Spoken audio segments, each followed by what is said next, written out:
Welcome to the Manders Mindset podcast. Here you'll find both monologue and interviews of entrepreneurs, coaches, healers, and a variety of other people, where your host Amanda Russo will discuss her own mindset and perspective, and her guest mindset and perspective on the world around us. Manders and her guests will help explain to you how shifting your mindset will shift your life.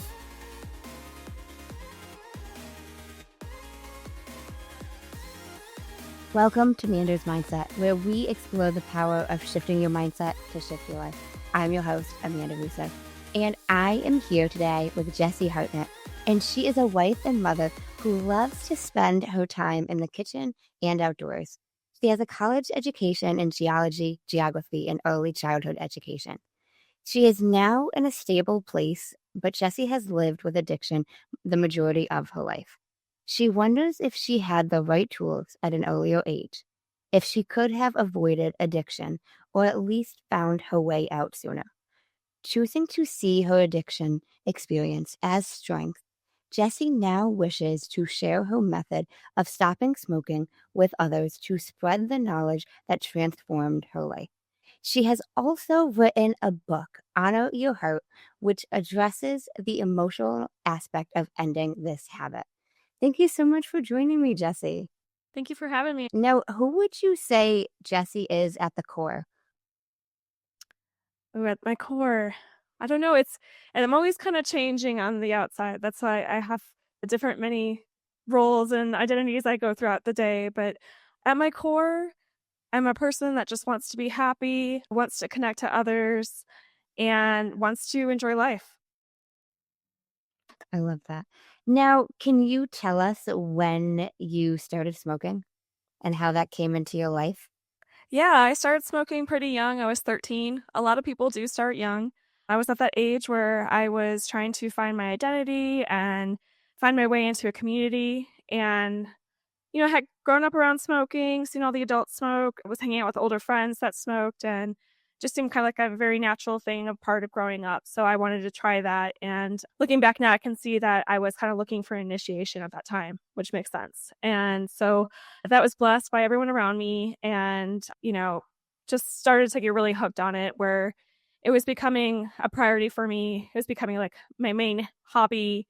It was my way of connecting with anybody, really, and just kind of fell into a really deep cycle with it, where I was using it as an emotional crutch and kind of just was really depending on it very heavily. So like when I went to go quit, after a few years of getting into it, having some trouble breathing, I was like, okay, I'm done with this. And then realized, oh, I can't. I just was really dependent on it for emotional stability. During that time when you're so young, that's a big part of your brain development.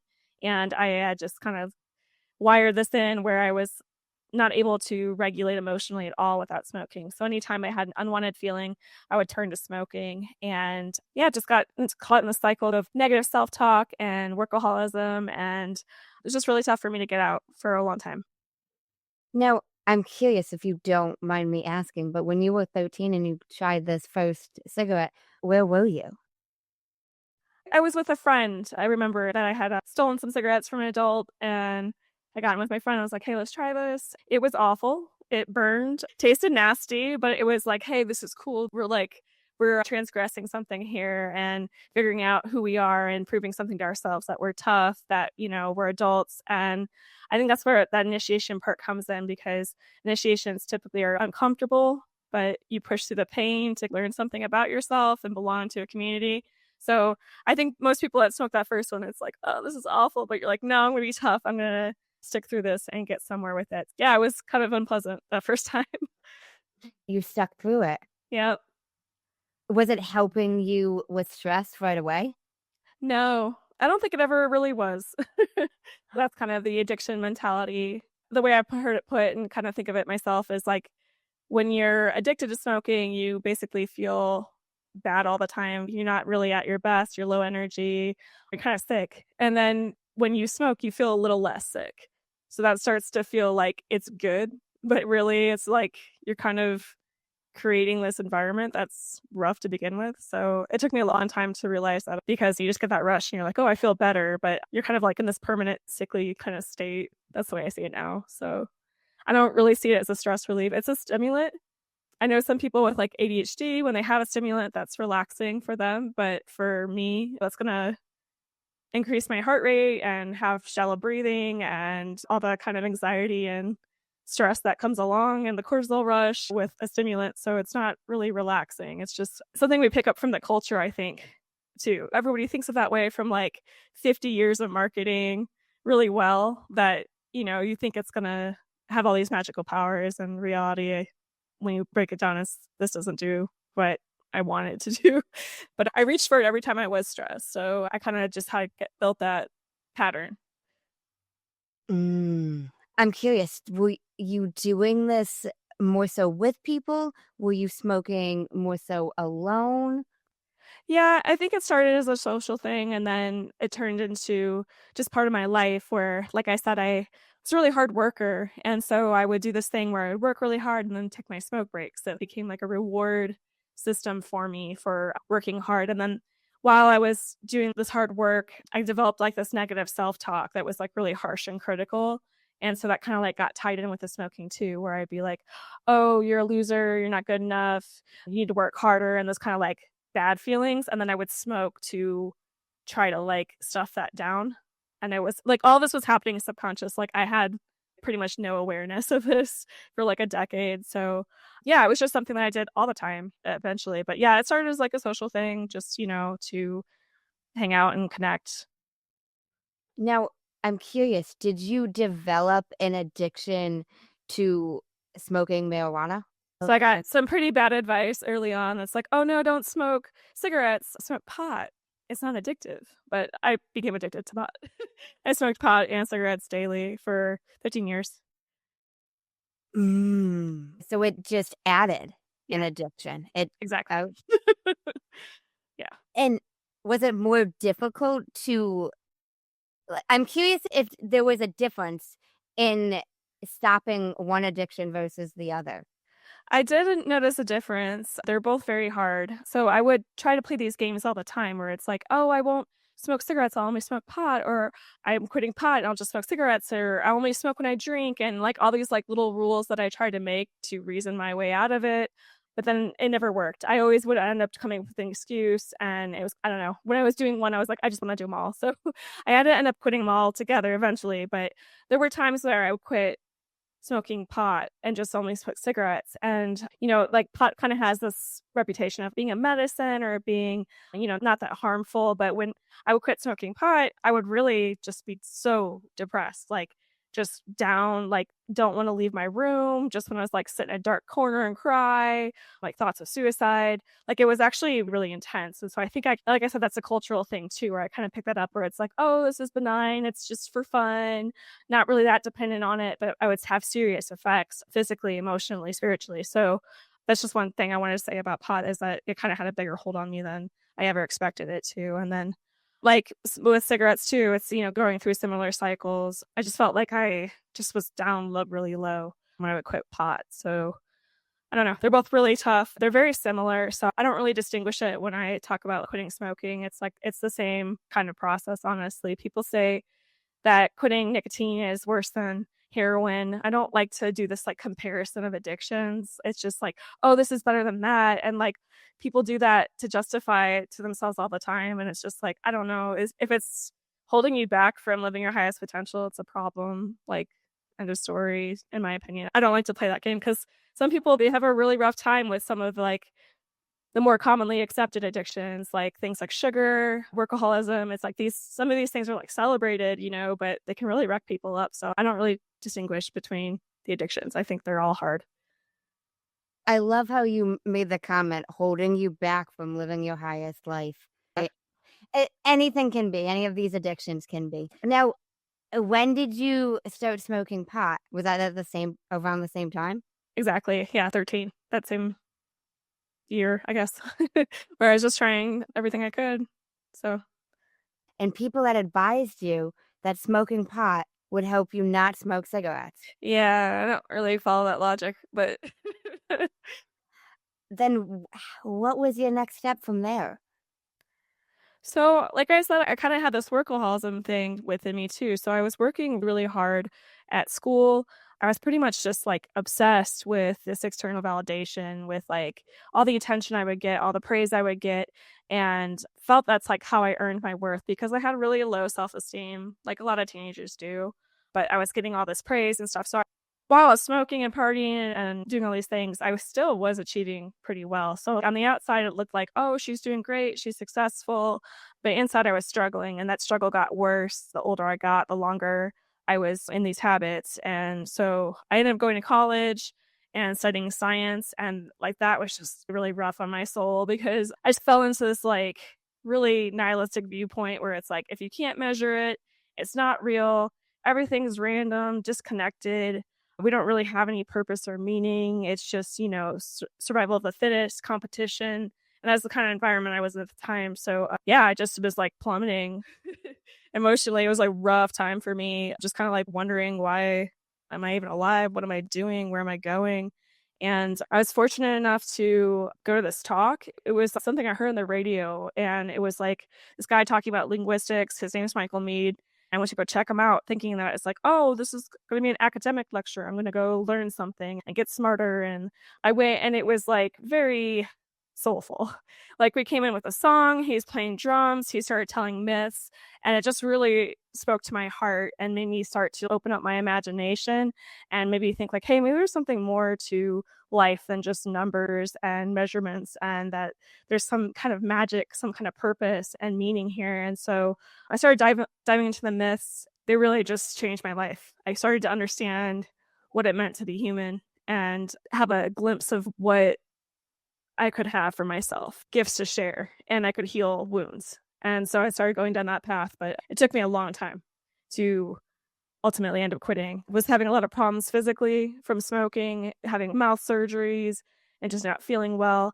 And even after that, I still continued to smoke, but I started practicing quitting. So I was going days without, going weeks without, going months without, and really started to hone into like what was happening with the cravings, like what kind of thoughts I was having, what kind of feelings I was having.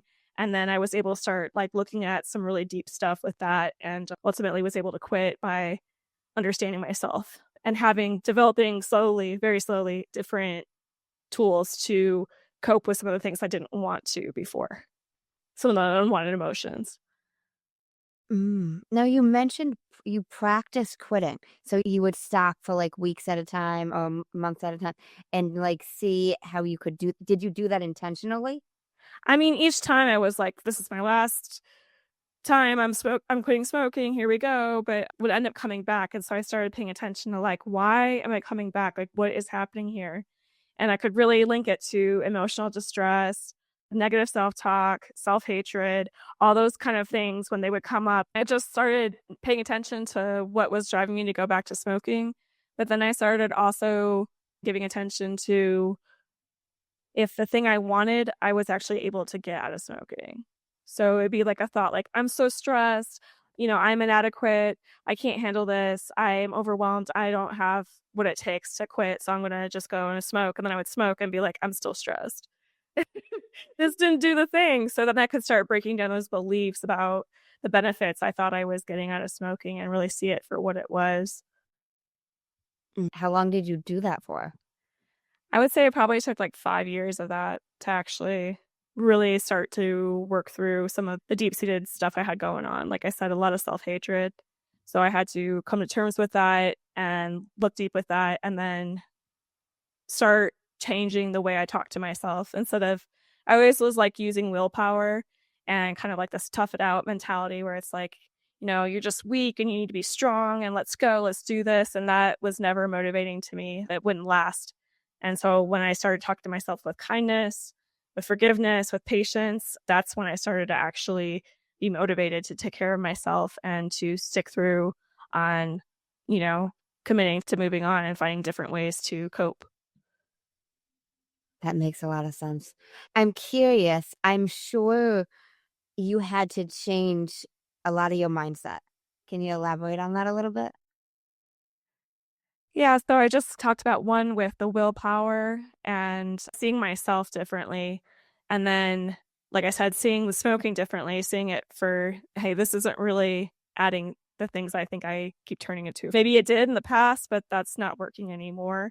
And then just being open to new ideas and new possibilities. And it's like, okay, maybe I don't like the way my life's looking now, but I actually have choice and I have power and I can change. The things I do right now are going to, like, where I am is where a result of everything I did before, all the choices I made before, and now I can make new choices and put myself somewhere else. Because I kind of got caught in this like helplessness, whereas like I'm just addicted. Like I said, those kind of stories that go around like, oh, it's worse than quitting heroin and everyone smokes till they die. And, there's not like a lot of people that I knew or had seen that had quit smoking. And so I didn't really believe it was possible, but I started working on shifting that mentality, being like, I can't do this. I am doing this and it's going to enrich my life. That's another big part too, is that people can be like sad about quitting smoking like very long time. They can hold on to it for years and be like, life will never be as happy as when I smoked. And because they feel like they're missing out on something, like they're losing something. And so making that shift because of all the experimenting I had done, I could see that I actually wasn't losing it, what I thought I was. I'm not losing my way to make friends. I'm not losing my way to deal with stress because it actually doesn't do those things. So I could just focus on what I was gaining. And that made it a lot easier. Just like, instead of like fighting yourself and being sad about what you're losing, it's like you get to align with yourself. That's another big part too, was getting in touch with my intuition, because I had ignored it so much. And I feel like addiction really separates you from yourself. So I was able to listen to my real needs and figure out how to meet them in a way that was actually fulfilling. Instead of just trying like desperately like, oh, if I smoke, maybe it'll be better. But like I could actually like listen to what I needed and try different things. So like I had a big trouble with anxiety. And I don't know, I just had the idea. I was like, maybe I should drink some water. I feel dehydrated. And like that was a game changer for me. Like it was such a big difference for me, just drinking some water. And when you're smoking, you're super dehydrated. So that's just like one of those like small things that's like, okay, I could actually pay attention to my body now and provide myself what I need. And just learning how to take care of myself, because it's something I didn't really value for most of my life, but really, makes such a big difference in your quality of life. I love everything you mentioned there. And I like how you compared the heroin example, because I think a lot of people are, whether it's pot or cigarettes, are like, at least I'm not doing heroin. I hear that a lot, and why are we comparing drugs? It's like one's not better than the other. And I love how you mentioned intuition. I think that's something that not everybody realizes in terms of if they're smoking, or if they're even, I even want to say if they're addicted to alcohol, not able to tap in or listen to yourself. You know what I mean? Like Totally. your mind is foggy, whether it's from the smoking or if it's alcohol. I think that's not talked about as much, but like it's because you're not thinking. You can't rationalize it. And I think part of it was just like my background too with science. It's just like I had come to undervalue intuition so much and fight it and just do what I was told, because everyone's like, no, you need to do this, you need to do that, even though I didn't really want to. I was kind of living this life that everyone else wanted for me that I didn't even want for myself. Like I had just come so cut off from my intuition. It was really hard to get back and it was confusing, but I started practicing it, and now it's something that's very important to me. I try to check in every day with what feels right and what doesn't, and I listen to myself. And when I don't, I regret it. So I'm very respectful of intuition now. It's a superpower. Now, I'm curious, what was the most difficult part about you quitting smoking? I guess just accepting my emotions, accepting that anger is normal, sadness is normal. These are like okay things, because somewhere along the lines I had learned that I wasn't supposed to have these emotions, that it wouldn't like make me unlovable or make me an outcast, or they were just like very bad. And I think that me fighting them like ended up me like repressing them. It was just kind of like stuck inside me, where it's just kind of like down, not feeling very energetic, not feeling a lot of joy, because I couldn't let these emotions come up and experience them. And so when I decided like, okay, I'm going all in, I'm going to actually connect with myself and allow myself to have these feelings, like it was so intense. It was kind of scary. It was like, I have been really pissed off for years and now I have to deal with this. I don't know how. The emotions were definitely like the hardest part for me. But, it was a period and I worked through it. I just developed new ways to sit with them, accept them, and let them pass through. That was hard. Sometimes I still have a knee-jerk reaction to it. I've learned new ways, but sometimes it's still something that catches me off guard. I think that having a kid has been really helpful for that because, she was born, she's angry. She's sad, she's happy. Like, these are just very temporary, easy things, and they're natural. And so it's kind of helped me accept them more and just like ride through it because I know it's not going to last. But like have respect for them too. Instead of like, no, everything's fine. It's like, no, you're allowed to be sad. It's okay. Like, it's going to pass. So I'm really grateful to my daughter for that. I love that comment you made. Everything's fine. No, you're sad. You're allowed to be sad. And we don't have to bypass the emotions and we don't have to use an addiction to get rid of them. We can feel them, Yeah. Like, it's not a bad thing to be angry, to be sad. Like, it's part of life, all the emotions, the good ones, the bad ones. Yeah, and they have their purpose, so just let them do their thing and just not get attached. Because I found like the more you fight it too, the more you get attached to it. So just like I try to kind of just like, okay, I'm angry, whatever, let it go on with my day. I'm not like sitting there stewing all day if I actually just accept that I'm angry instead of being like, oh, no, I don't want to deal with this. And then I'm just like, you end up exploding on somebody for no reason. Like road rage, like I feel like all that stuff just happens because people don't want to deal with it and it comes up anyway. So Yeah. Now, I'm curious when you wrote your book in terms of your journey. yeah, so it was after my daughter was born. She amazes me so much. I just started getting more tapped into that creative side that I had like totally squashed out. Like I forgot that I even enjoyed writing and I got back into it. And what kept coming up again is just my experience with addiction and the things I learned from it and kind of the things I'd want her to know about her worth and her purpose, just like lessons that I've learned that I would like want to share with her. And so that's kind of how I wrote the book, was like to a younger version of myself, to an older version of her, just like some of the deep spiritual concepts that were completely inaccessible to me for so long. I just want her to have that knowledge right off the bat. And so that's why I wrote the book, to share with some of the ideas and practices that really helped me get through, I guess, just the lack of self-awareness, the disconnection, because that was really hard for me, is to come back to terms with myself and really pay attention to what was going on because I was just so driven and distracted. So I figured maybe this stuff could help someone else. Now, how long after you quit smoking did you write the book? It's hard because I don't keep track. Some people are so crazy about counting days. That really stressed me out. I was just like, I don't know, I quit, I'm done. I knew I had gotten through some really hard stuff, so I knew I was like really quit because it's like, well, if I was going to go back, I would have gone back during this. So there was a point where I just realized like I'm never going back, and that felt amazing. But yeah, a few years probably. Yeah. I love how, in terms of, you mentioned going back, I love how in the book you mentioned that you had a chapter on like relapse. I don't think a lot of people who talk about addiction discuss that. I think that's really important. Like, it can happen. Not that you wanted to, but even like you mentioned, you practice quitting. We're all human. When you are trying and you are practicing quitting and stopping and ending whatever addiction it is, I loved that you had a relapse chapter because it might happen, but it doesn't make you a bad person. It doesn't make you trying any less than. I really appreciated that chapter. Yeah, it's a tough thing because I feel like a lot of people, or at least myself, I'll just talk about myself. I had for something for so long, all or nothing perspective. It's like either like I'm in it and I'm smoking as much as I can, or absolutely nothing, never gonna. So I never really got that moderation thing down. I think I could, but I just don't even want to anymore. Like I have no interest in smoking, so I don't really care about moderating. I just think that there's a mentality that can really set people off. Like, I don't know, I'm just gonna throw stones at AA because like a lot of people like they're like, you can never have a drink the rest of your life. And so when people have a drink, then they're like, oh, I guess I'll just fall off the wagon and go all.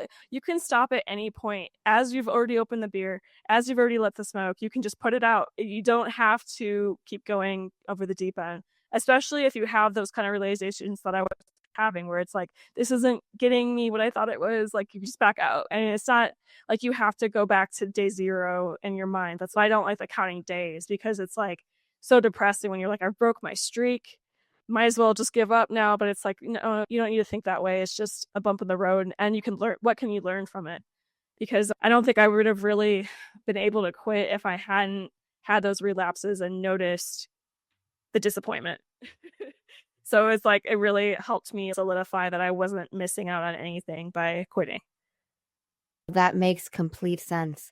And I love how you mentioned you can stop at any point, even if you're in the process of relapsing. Like, you can put out the cigarette, you can put down the beer, whatever it is.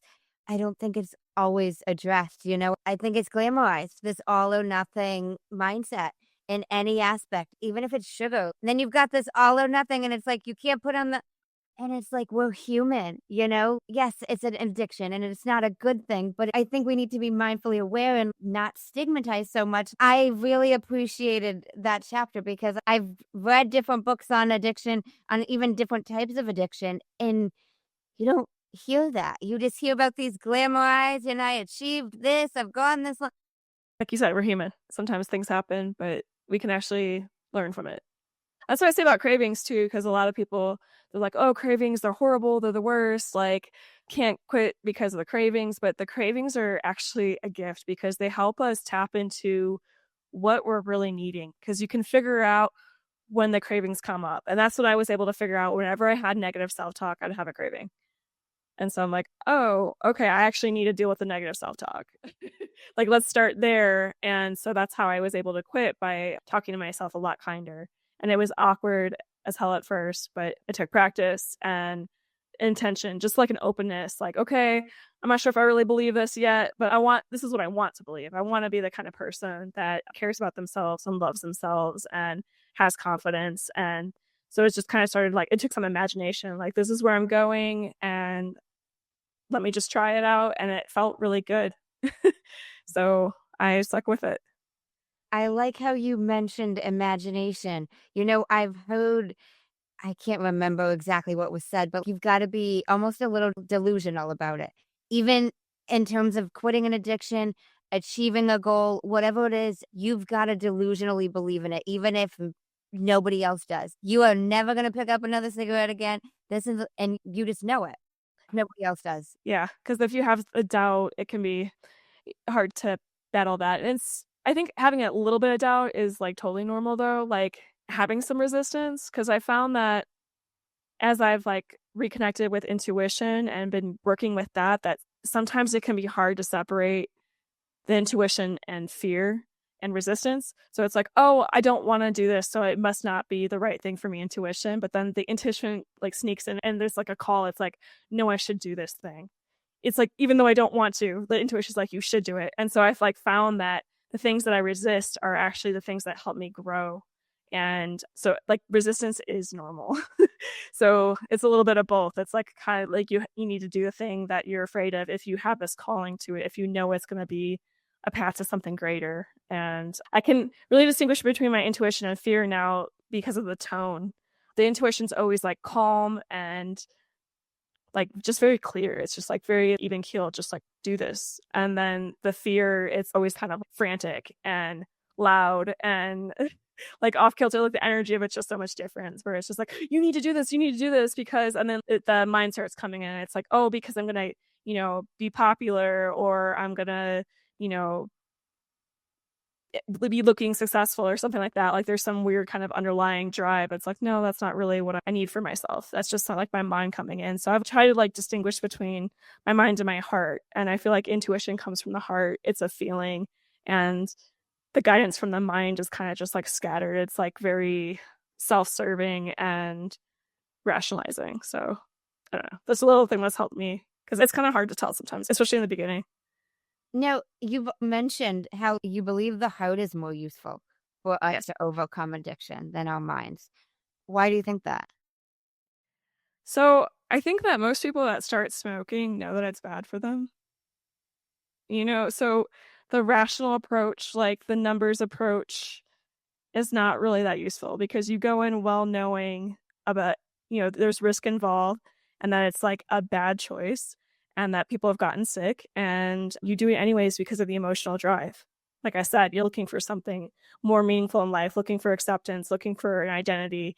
And so to get out of it is going to take like an emotional awareness and emotional motivation. It's hard to reason your way out of something that you went in ignoring reason for. You know what I mean? Like, and then the heart just has so many things to offer that the mind can't. Like some of the greatest qualities of being human, like love, imagination, forgiveness, these aren't really logical. They just come from the heart. They come from the well of who you are. And they're not really like self-serving all the time. You know what I mean? It's just like something that just comes up, like love. Like you can't, doesn't really make a whole lot of sense, but it's one of the greatest motivators in life. It's one of the greatest parts of being alive. And so I consider that like a heart state that's from your heart. It's a different way of looking at life. It's radically different from the scientific perspective I had. It helps me understand who I am and my connection to others and center into what it's really all about. It's not about paying bills and following rules. It's about just enjoying life and living who you're authentically meant to be. I like how you mentioned rationally, everybody knows that smoking is bad for you. It's not like we're in the 1930s anymore and we don't know. We do. We know the effects of it. That makes a lot of sense. So people need to tap in more emotionally. Yeah, and it's hard. It is so hard. Like I said, that when you asked me what the hardest part was, it was dealing with those emotions, just even allowing them. So, but I think that's very healing. And that's where the healing comes from. It's from the heart. It's not from, medicines. Like the doctor approach is very mind oriented and very logical. And I don't feel like it's very successful because of that. Because it doesn't tap into the real reasons people smoke, the real motivations, and it's almost always emotional. That makes a lot of sense. I've personally never smoked a cigarette in my life, but my grandfather's in his mid-80s, and he did years and years ago when he was a teenager, and, like, nobody knew. They didn't know the severity of that. So when he was doing it, it wasn't necessarily an emotional thing. Or when people years ago were doing it, it wasn't necessarily an emotional thing. But now, or even when you were doing it, it was, 'cause people know that there's bad effects to it. Yeah, it's Mm. crazy, the switch that's happened with it. So, I know my whole lifetime it's been, like, being banned. Like, when I was a kid, that was, like, people were still able to smoke in restaurants, but it was getting phased out. Pretty much everyone from my age on is very aware of the Marble Man and all the horror stories, but people still pick it up. And now it's like vaping, and I consider vaping and smoking to be very similar. I wasn't a vapor myself, but it's the same kind of pattern, I think. Yeah, it's the same concept. Yeah. I'm curious if you've noticed if this has helped your breathing, helped your lung capacity. Oh, yeah. Oh, yeah. Because I really got a window into like the timelessness of humanity and connection with nature. And I was like really into hiking in college. I finally had gotten out, I was camping and just having so much fun out there. But man, I was winded. It's nothing dumber than like hiking up a beautiful mountain and puffing on a smoke. It just like doesn't coincide. And my intuition, my body is telling me those messages and I'm like, no, shut up.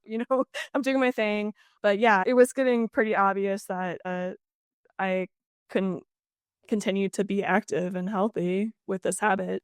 It's so much easier for me to hike and get around and just I feel a lot better. I used to have head rushes daily when I was smoking. I didn't realize until I quit that it was just a smoking thing. Like I don't have head rushes anymore at all. And it just like I said, you kind of get in this state of like permanent sickness where you don't even know what it feels like to be healthy.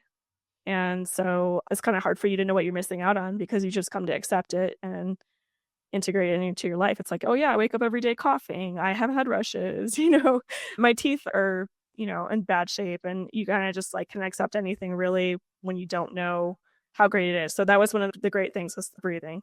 I was just like, wow, I can really take a breath now. It just felt amazing. So Wow, I love that. I'm curious if you could give anybody listening to us, what would you say is your biggest tip to quit any addiction?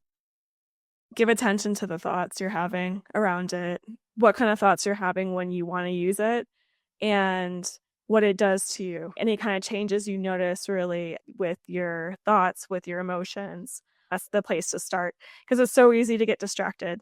Us like use addiction as a distraction. So we're used to like tuning out, just going through, but like try to slow down and take some time. And it's hard at first, but the more you do it, you'll start to really make those connections for what you're actually wanting and what you're needing and other ways you can meet those needs. I love that. That makes a lot of sense, regardless of what you are addicted to, even if it's food, because there's an emotional trigger. There's thought. That makes so much sense, Jessi. Thank you for that tip. I'd love to transition a tad. Now, I know you recently did a breathwork session. I'd love to have you elaborate on that for us. Oh, it was amazing because, yeah, when I heard about you, I didn't really know what breathwork was. And then I saw you in one of your reels talking about it. I'm like, I don't really know what this is, but it sounds cool. Like, I like breathing. you know, like I had done some yoga stuff to help regulate and had already seen like small changes be really helpful, but I didn't understand what a breathwork session was. So I had an opportunity and he called it a ritual. So I was like, okay, I guess this is kind of a serious deal and still was like completely underestimating it. And we did the holotropic session, and that was very intense and amazing. I guess just like the sensations were crazy. I felt like I was on drugs, you know, which I hadn't had that feeling in a long time. I kind of enjoyed it, but it also got kind of scary too. It was a little bit like a trip, a bad trip, some good trip. I like convulsed a lot. I screamed, I yelled out a lot, and I just felt like I released a bunch of somatic trauma that I needed to. I guess like when I talked to the leader after he kind of broke it down, he's like, yeah, you only like release as much as you are meant to in a given moment. So sometimes it's chill, sometimes it's not. It depends on where you're at and what you need and what you're ready for. So I was ready to let go of a bunch of stored baggage and it felt great to let that go. And I want to try again, but it was so intense that I'm a little nervous. It's not something I would definitely not do that every day, but something I'd like to keep up with and yeah, keep exploring because it was amazing. It was otherworldly for me. I don't know. I just didn't realize I would lose that much control. And I was like willing to, though. I think that's what he was talking about. Like I was willing to let that stuff go finally. I think that I'm kind of a control freak sometimes. So that was kind of nice for me to just let it go. I don't even need to understand it too. That's the whole thing. It's like with the mind always wants to understand. It's just like, no, I don't need to understand this. It's just, let it happen. So it's very emotional. Ties into everything we're talking about. That's amazing. And it's true. Like, it helps you just let it go. Holotropic is a deep, intense type of breath work. There's different types of breath work, though, too. But you could always do a different type of breath work. And I love how you mentioned it, like, you let go of control. Yeah, it's hard. It's really hard. But if you can, that's the way to have the biggest breakthrough in breath work. Yeah, I think it comes about like safety. And I just was like, okay. I felt so relaxed going in. I'm like, oh, I'm safe. This is chill. Like I said, I didn't really know what I was doing. So that was a little bit of a surprise for me, but I'm really grateful that I did it. And I'm curious to do more. Because, yeah, some of the breath work I had done before was with yoga, but it has been super helpful. Like the simple stuff, like making it exhale longer. And that's, like I said, I had to learn these tools to regulate without smoking. And that one saves me. That one saves me every time now. When I start to go in fire flight, I just do that longer exhale. And I love that. So that helps me like come back to me and not get carried away. The longer exhale. I love that. And you can do that anywhere. I love that. That's amazing. And was this your first time doing any type of breath work? I had learned that the yoga one early on. I feel like that one helps with smoking too, because that's kind of what you're doing when you're smoking, honestly. You're taking like a longer exhale. Like maybe that's why it feels a little bit relaxing. I don't know. But yeah, I started doing like kind of mini breath work, just like having breath awareness because I started practicing yoga and meditation when I ended up being able to quit for real because I had those new tools to use to help me that would like really seal the deal for me for like, okay, I can do other practices to manage my stress, to get in touch with myself, to have gratitude and connection to the divine and to my own body. And so I guess breathing played a major part in that, because that was like my very intro to meditation, was to just focus on the inhale and the exhale. That, yeah, I guess I'm not sure what breath work is, because like I said, that kind of threw me off when it's like, okay, this is really intense. So I don't really know what my other options are, but something I want to learn more about. Definitely. No, I gotcha. I just meant like breathwork, like a breathwork session, like you did this holotropic versus like the breathing exercises in yoga are more simple. Like Yeah. they are helpful, but they're much simpler, as I'm Yeah. sure you noticed. So yeah, that was my only breathwork session. I gotcha. That's amazing. You released control and you took the shot and went for it. Yeah. I love that. What made you decide to do the breathwork class?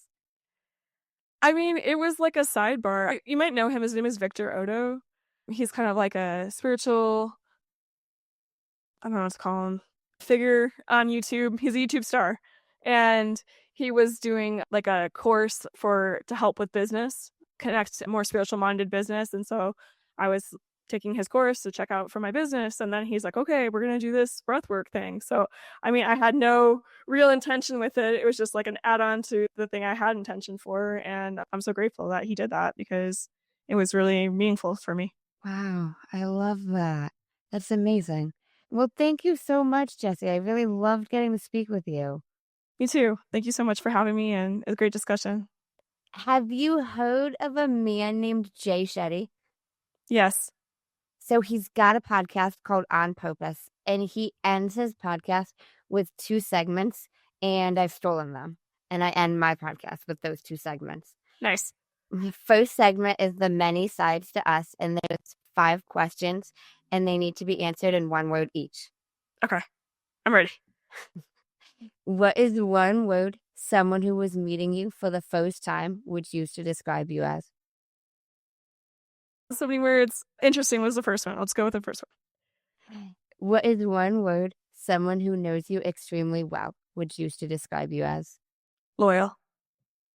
What is 1 word you'd use to describe yourself? Fun. What is 1 word if someone didn't like you or agree with your mindset would use to describe you as?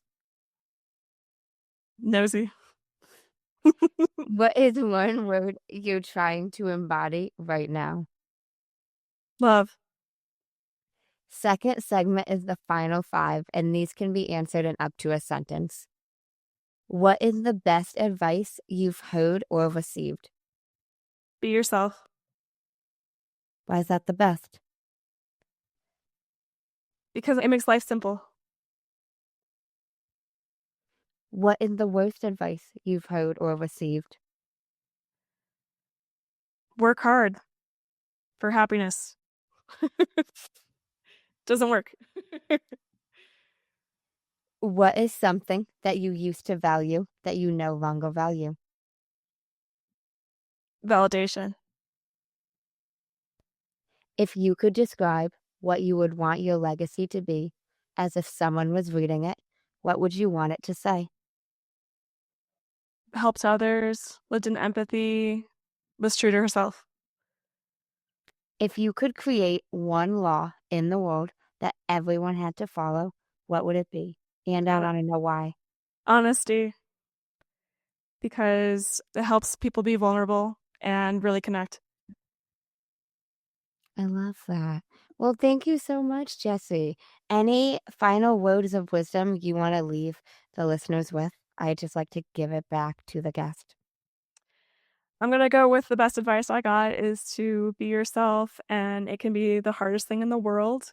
People might tell you not to, but that's the way that you can really live in true alignment with what brings you joy and calm and peace, any hurdles that might be in your way. And once you get there, everything is easy.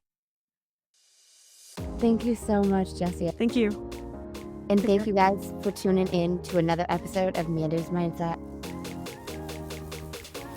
In case no one told you today, I'm proud of you. I'm rooting for you. And you got this. As always, if you enjoyed the show, I would really appreciate it if you would leave me a 5-star rating, leave a review, and share it with anyone you think would benefit from this. And don't forget, you are only one mindset shift away from shifting your life. Thanks, guys. Until next time.